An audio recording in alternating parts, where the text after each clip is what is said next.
Recently, you kind of talked about James Harden and warned against his partying. We all know, like, every place he lives, the strip club money go up in every city he's playing in. You know what I'm saying? And now he's in Philly, and, you know, me and you had a great conversation. Probably our first conversation. We talked a lot about Allen Iverson. Right. That's when I learned, okay, how you understood taking care of players. But now on your job with your platform, whether it's KD, Kyrie, James, you've been very vocal about these superstar players.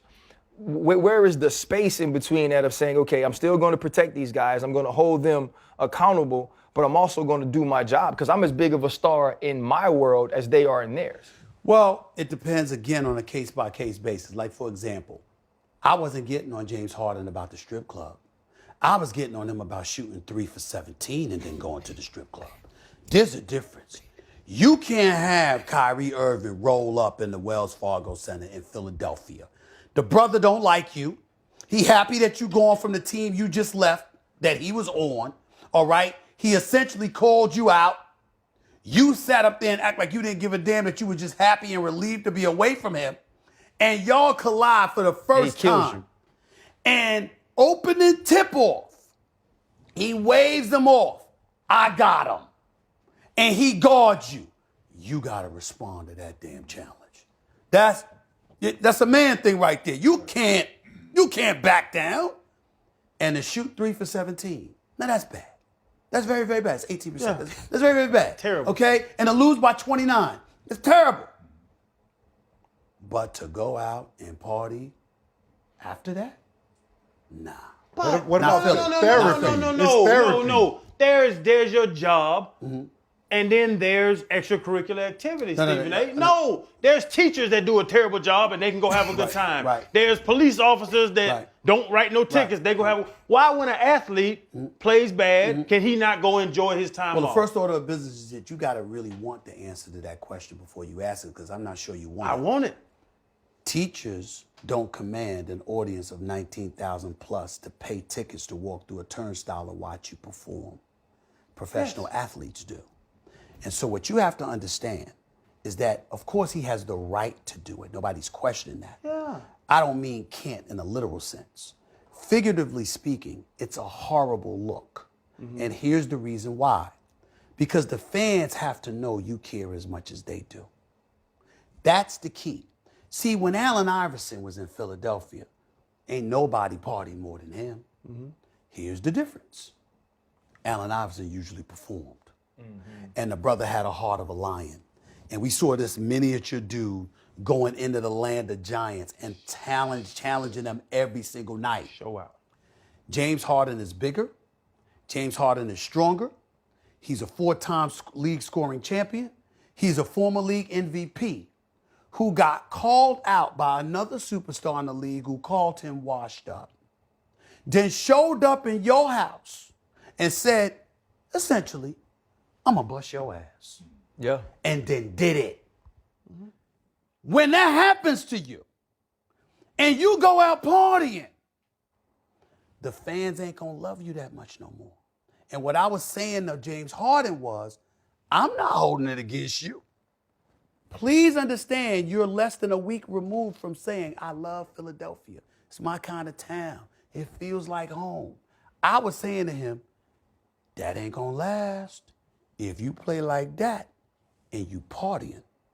So it was a warning to him from someone who knows Philly. Yeah. If he was in Utah, I might not have said that. Ain't nowhere to party in Utah after the game. Okay. It's some strip clubs. I'm just saying. I don't know, but what I'm saying is, I'm just saying. Listen, that's going to be a problem for you. And if you don't believe me, ask Allen Iverson. Ask him. He'll tell you. He'll look at you and he'll say, Stephen A. has a point. Stephen A. absolutely right. Because I know that town. Yeah. And I'm telling you, I'm not asking you. Let that brother play like that again. God help him if it's during the playoffs. It's a different ball game. Now with the Kyrie situation, totally different. People have the right to feel how they want about the vaccine. Tens of millions of people had to take the vaccine. I was one of those people. Walt Disney was like, Stephen A., we need to take the vaccine. Now, I was going to take it anyway, but I was nervous as hell about it. was reluctant about it. So I understand his reluctance. That's not my issue with Kyrie Irving. My issue with Kyrie Irving is that Kyrie Irving finds every excuse under the sun not to show up for work. The brother's gone for 10 months. He gets injured in February. The season gets halted in March because of the pandemic. Then after that, they resume play in the bubble. Kyrie is a vice president on the committee discouraging players from playing in the bubble, knowing that the league owners had this provision called the force majeure provision that would have allowed them to rip up the collective bargaining agreement, thereby rendering all contracts null and void. He knew that and was still encouraging them to do it, which was ignorant. Then on top of it all, he did it without talking with the president of the Players Association at the time, which was Chris Paul. We fast forward, bubble play takes place, Lakers win the chip, they go to play in December. That's 10 months off. 10. Season starts December 22nd. 2 weeks later, Kyrie needs time off. Why? Because the riots took place at the U.S. Capitol and he's traumatized. Are you kidding me? Have y'all lost y'all mind? You got to be kidding me. He's traumatized because of the U.S. riots. When the riot at the Barclays Center, when the riot in New York City, you understand what I'm saying? There was a riot at the U.S. Capitol, okay? What the hell is next?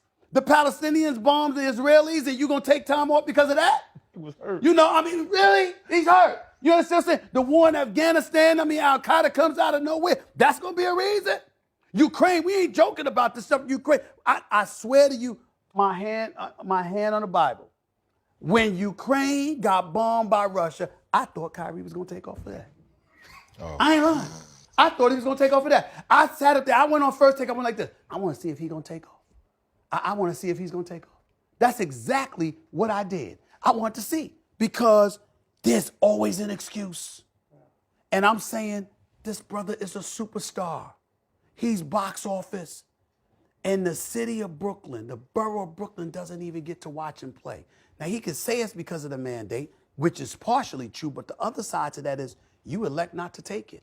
You left your brother KD hanging. KD don't seem to mind. I don't understand why. That's a separate story. But you see the difference? Harden is a different issue than Kyrie. The issue determines how I feel about it on a case-by-case basis.